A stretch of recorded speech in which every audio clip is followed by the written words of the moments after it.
Ang ilang mga pagbabalik ay hindi para sa muling pagsasama-sama, ngunit upang mahukay ang mga lihim na dapat ay ibinaon ng tuluyan. 3 tao. Isang summer vacation sa Capiz, ang lupain na kilala bilang Sumpa ng Visayas. Akala nila babalik lang sila para kumain ng tuyong isda, makinig sa mga kwento ng kanilang lola, makipagtalo sa mga cheesy na kanta. Ngunit walang sinuman sa kanila ang umaasa na ang mismong lugar na kanilang tinutuluyan ay naging sentro ng lihim na digmaan sa pagitan ng mga mangkukulam at mga aswang sa loob ng maraming siglo. Ang kanilang lola, si Doña Marta, ang babaeng pilak ang buhok na may mapupungay na mga mata, ay hindi lamang isang may edad na matandang babae na nagbabantay sa hardin ng bayabas. Siya ang gate, ang huling hadlang na pumipigil sa mga demonyo na bumalik sa mundong ito. At ang mga aswang ay nakaamoy ng bagong dugo. Ungol ng malayong aso, biglang tumili malapit sa tenga, mga yabag na tumatakbo sa basang lupa. Nang gabing iyon, isang itim na aso ang tumawid sa kalsada. Ang mga mata nito ay hindi mata ng aso. At pagkatapos noon, wala nang natulog ng matiwasay sa villa. Handa ka na ba? Dahil kapag bumukas ang pinto ng nakaraan, minsan ang bumangon ay hindi na ang mahal mo. Sabi nila ang kanayunan ay isang lugar na babalikan. Ngunit may mga bahay sa likod ng mga bulok na pintuan na gawa sa kahoy na hindi na mga silungan. Iinidaan na Capiz. Araw sa kotse. Malakas ang pop music. Si Andrew, maalikabok, tinina ang buhok, may suot na headphone, ay tumatapik sa beat. Miko, isang iskolar na figura, may hawak na libro, nakasimangot. Hindi ka ba marunong makinig sa mas desenteng bagay? Malapit nang tumalon ang utak ko sa isang gusali. Kenji, ang sira-sira, tahimik na nakatingin sa labas ng bintana, ang mga mata ay nakadikit sa malayong mga bundok. Shut up! Feeling the music. Bundok lang naman dito, bakit ka nagrereklamo? Lumiko ang sasakyan sa isang pulang dumi ng kalsada. Unti-unting lumilitaw ang mga makakapal na puno. Isang sirang kahoy na karatula ang nakasulat, Barrio San Sinuco.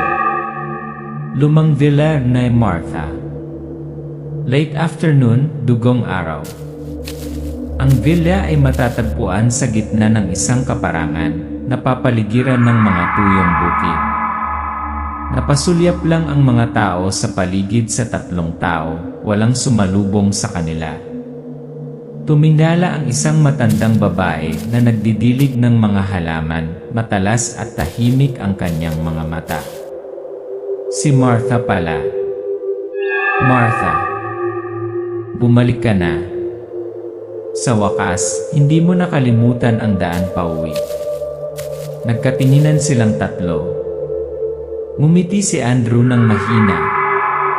Of course, Lola, naalala ko iyong patis. Traditional na hapunan. Gabi sa lumang kusina, madilim na dilaw na ilaw. Ang amoy ng tuyong isda, adobo na isda. Sinubukan ni Miko na lunukin ang kanyang kanin. Tinitigan ni Kenji ang ancestral painting na nakasabit sa dingding, larawan ng isang babaeng may mahabang buhok at malalim na itim na mga mata. Umupo si Martha sa unahan ng mesa, tahimik na nagmamasid. Bigla niyang ibinaba ang kanyang mga chopstick. Martha, paano mo planong mabuhay sa hinaharap? Madali ang pera, ngunit kung walang kaluluwa, ang mga barya ay abo lamang. Napatigil silang 3. Dito, lahat ay may presyo. Kahit buhay. Maging malaya, matakot, lalo na sa mga bagay na hindi nakikita ng mata. Biglang kumislap ang mga ilaw. Umihip ang hangin sa mga siwang ng pinto. Mula sa malayo, mahinang umuungol ang isang aso, parang may tumatawag. Ritual live dilim. Gabi likod bakod. Hindi makatulog si Miko. Pagdaan sa bintana ng kusina, nakita niya ang kumikislap na kandila mula sa likod bahay. Tahimik niyang hinila ang mga kurtina at nakita niya si Martha na nakaluhod sa ilalim ng puno ng bayabas, hawak ang isang mangkok ng itim na tubig. Bumulong siya sa wikang banyaga. Dugo bantay tapusin ang sumpa. Isang malamig na hangin ang umihip sa leeg ni Miko. Bahagyang yumanig ang puno ng bayabas sa kabila ng kawalan ng hangin. May lumitaw na itim na pusa mula sa kung saan, diretsong nakatingin sa bintana kung saan nakatayo si Miko. Napaatras si Miko, nauntog sa mesa. Pagtalikod niya, patay ang kandila. Siya nawala. Kinabukasan, kusina. Ikinuwento ni Miko ang kanyang nakita. Tumawa ng malakas si Andrew. Ang matandang babae natin ay isang mangkukulam, tama ba? Masyado ka nang nagbasa ng Lovecraft. Natahimik si Kenji, saka sinabi.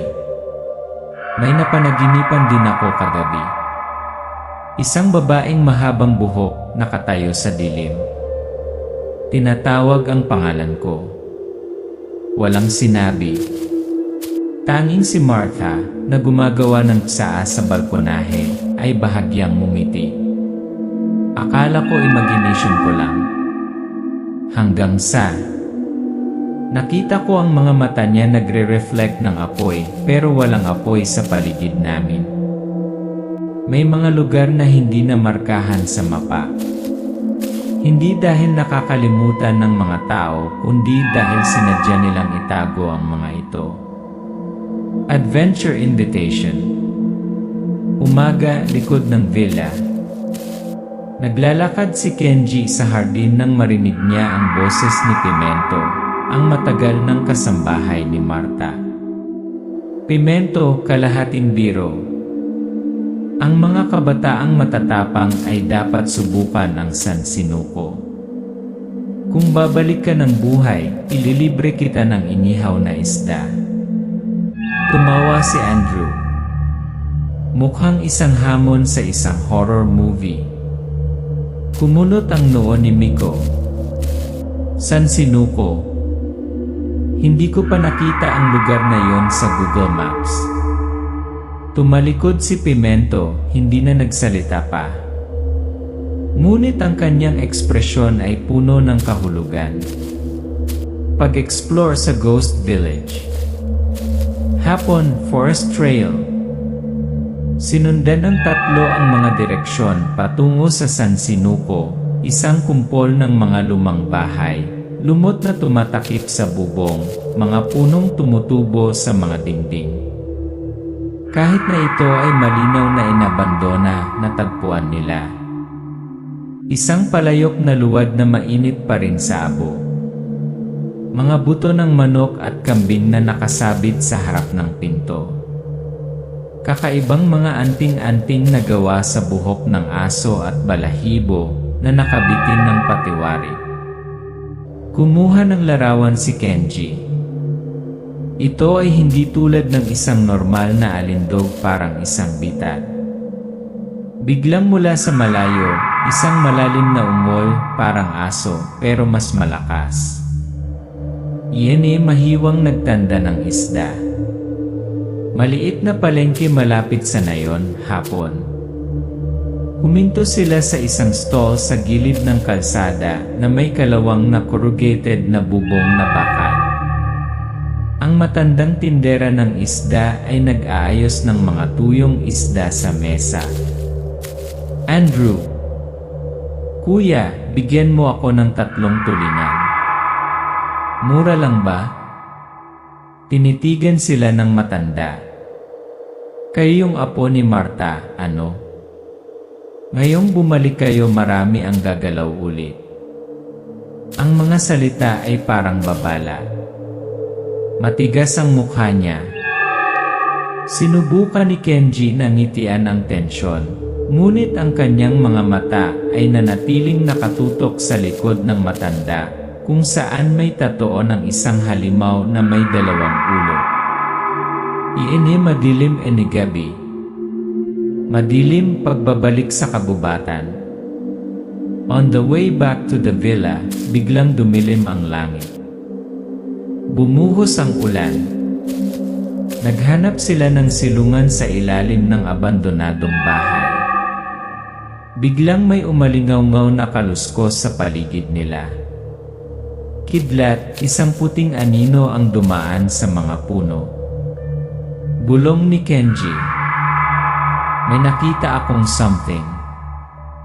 Lumakad dito ng nakadapa tapos biglang tumayo sa dalawa. Isang dagundong ang umalingaw-ngaw sa likuran niya.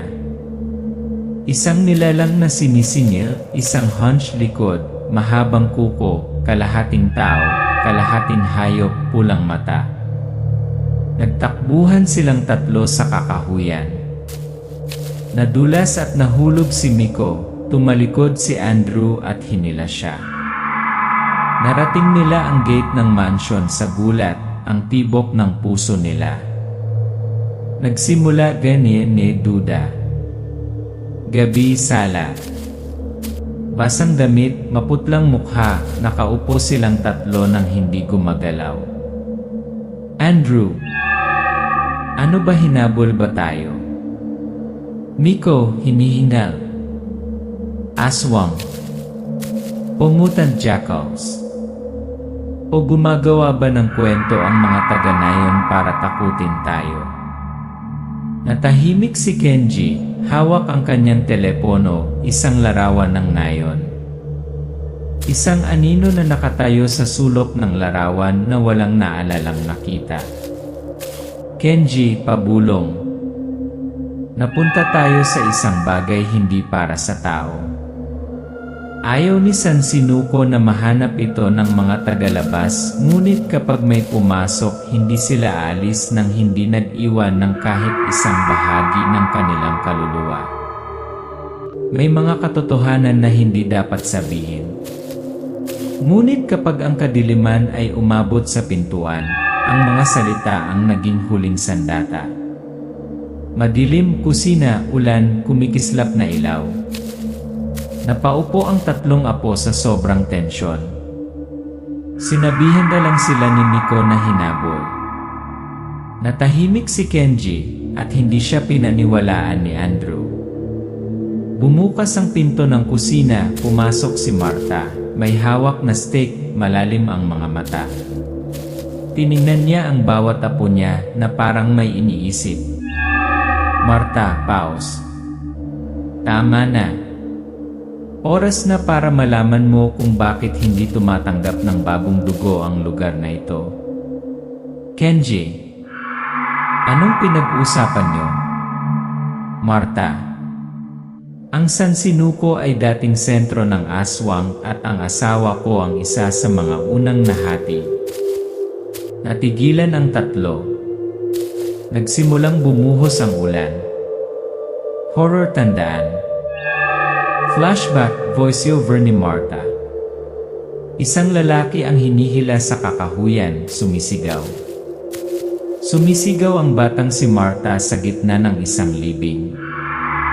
Isang matandang salamangkero ang naglagay ng kamay sa kanyang noo.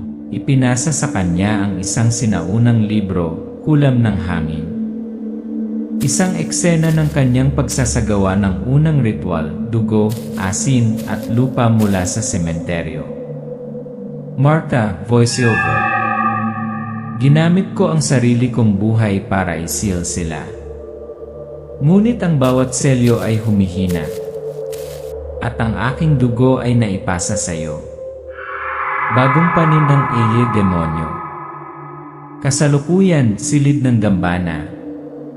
Inilabas ni Marta ang isang lumang mapa, nayon ng sansinuko na iginuhit sa pulang tinta na napapalibutan ng mga selyo.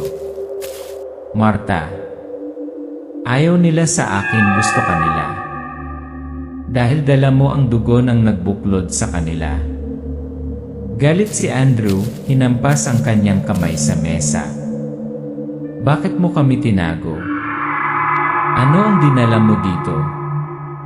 Para maging pain? Marta, mahinahon. Hindi kita tinawagan pabalik. Ginawa nila. Bahagyang yumanig ang buong bahay. Umihip ang hangin sa mga bitak sa pinto, napatay lahat ng kandila. Ritual ng proteksyon. Malalim na gabi, likod bahay, ang bilog ng selyo na may dugo at mga halamang gamot. Sinimulan ni na Marta at Pimento ang isang ritual na pang-emergency na proteksyon. Ang tatlong bata ay inilagay sa gitna ng bilog. Bawat isa ay may hawak na isang sanga ng wormwood at isang piraso ng pila. Pimento sumisigaw. Dugo sa dugo, dugo sa lupa. Ilayo ang anino sa buhay. Tumingin si Miko. Isang bagay sa bubong. Tumingala ang grupo, isang maitim na figura ang bumungad sa mga tiles sa bubong, umaatungal na parang hayop. Biglang, isang matinis na hiyawan ang umalingaw-ngaw mula sa loob ng bahay. Kip! Tumakbo papasok ng bahay, bakanting kwarto, sirang bintana. Nawala si Kenji. Sa sahig, drug marks, tumutulo ang dugo. Sa dingding, kakaibang simbolo sa uling at dugo. Sumigaw si Andrew. Kenji! Nanginginig si Miko. Pumasok sila. May nakuha sila. Kinamayan ni Madame Marta. Hindi kumpleto ang selyo. Nakuha nito ang may mata ng kulam, ang mga mata na nakakakita ng mga kaluluwa. Bulong ni Miko. Ito balak gamitin si Kenji para muling buksan ang gate. Ang bagay na sinubukan mong itago ay nakahanap ng paraan para makalusot sa selyo. At ngayon, walang kabuluhan ang lahat ng mga ritual kung ang nagbubukas ng pinto ay may kaparehong dugo sa naglock nito. Kapag ang kadiliman ay pumasok sa iyong tahanan, hindi ka nabisita, ikaw ay target. Gabi, ang mansyon ay nasa isang nakakatakot na katahimikan. Paputol-putol ang tunog ng ulan. Ang mga ilaw ay patuloy na kumikislap. Sina Andrew, Miko at Enres Marta ay nasa silid ng altar, nagliligpit ng mga sinaunang aklat. Biglang nabasag ang glass door. Isang hubad na figura na walang laman ang mga mata, sumisigaw mula sa labas ng pinto. Pagkatapos, maraming matangkad, payat na nilalang na nanginginig ang kanilang mga ulo ng mekanikal, gumapang sa lahat ng apat. Miko umiiyak. Hindi sila tao. Sila ay humanoid ngunit guwang. And a basement ng memory. Escape, inakay ni Enres Marta ang kanyang dalawang apo pababa sa basement. Binuksan ni Enres Marta ang isang kahoy na pinto na nakatago sa likod ng altar. Nasa ibaba ang isang sinaunang hagdanan ng bato na humahantong pababa sa isang madilim na cellar na may mga dingding na natatakpan ng mga lumang spell. Marta, nagmamadali. Dito natin ikinulong ang Alpha, ang kanilang pinuno ngayon ay kailangan natin itong isil. Pumasok sila sa malaking silid na bato. Sa gitna ay may bahagyang basag na kabaong na may bahid ng tuyong dugo. Nagulat si Andrew. Ang bagay na ito, nagising na ba? Nagsimula din ni atake. Ang nilalang ay nagmamadaling bumaba sa lagusan, ang dilim ay umuungol. Nagmamadaling pumasok ang nilalang. Gumamit ng pulang pulbos si Marta, gumuhit ng selyo. Si Miko ay gumamit ng pilak na kutsilyo, hawak ni Andrew ang librong kulam. Andrew, sumisigaw. Gamitin mo ang dugo sa gitna ng 3 ilaw. Mag-akyat ng lakas mula sa ugat ng bayabas. Ang liwanag ay sumabog mula sa bilog, nasusunog ang ilan sa mga nilalang. Ngunit ang iba ay nagmamadali pa rin. Sakripisyo ng pinto. Suray-suray si Marta, umaagos ang dugo mula sa kanyang mga mata. Lumingon siya, nakatingin kay Andrew, ang pinakakalaban niya. Marta, nanginginig ang boses. Itago ang libro. Hindi ikaw ang aking kahalili, ngunit nasa iyo ang kalooban. Nagmamadali siyang pumasok sa selyo, sinusunog ang sarili sa ritual na pagpapakundangan, pagpapakamatay upang palakasin ang selyo. Ang ilaw ay sumabog. Nanginginig ang lahat. Ang nilalang ay sinipsip patungo sa batong kabaong. Ang pinto ay sumara. Iyan ay bagong pinuno. Maagang umaga, ang cellar ay natatakpan ng abo. Ang unang sinag ng sikat ng araw ay tumagos sa mga bita.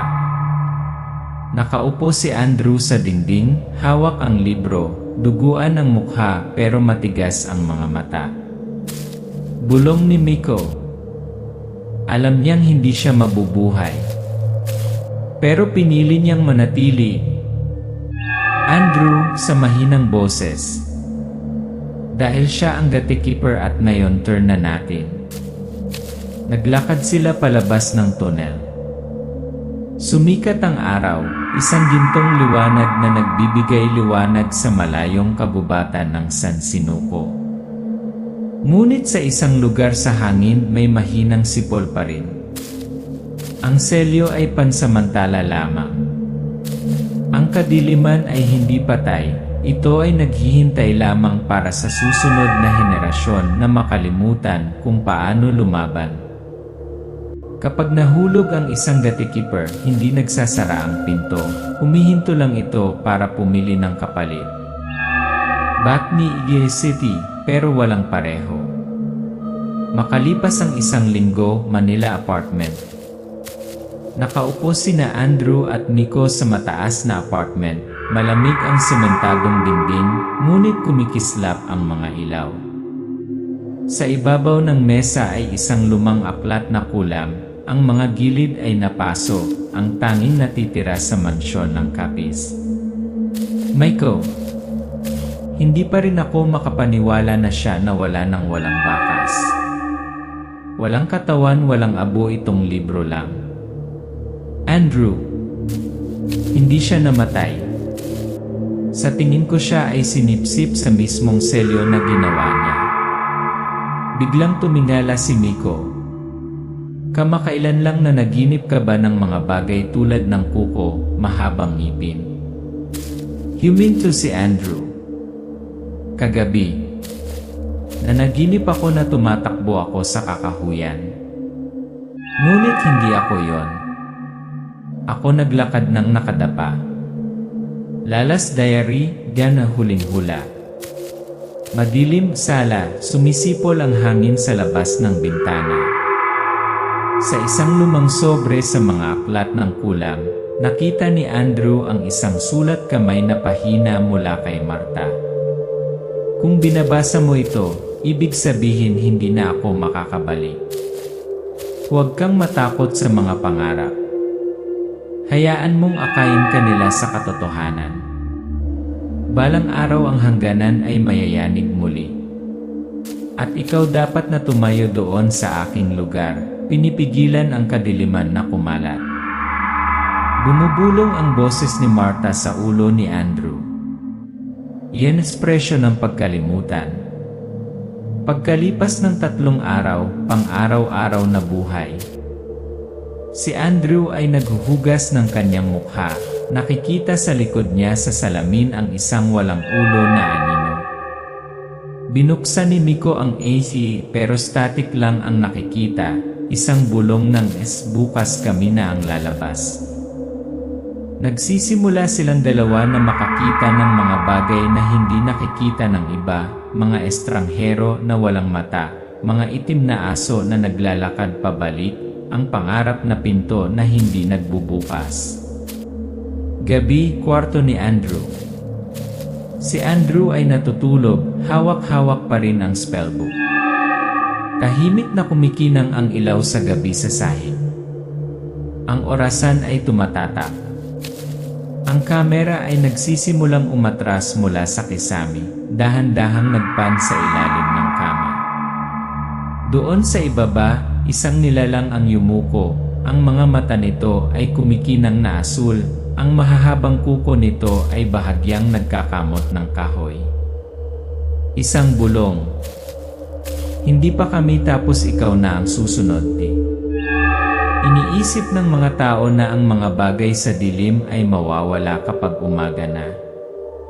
Pero minsan ang liwanag na hindi na nila kailangan pang magtago.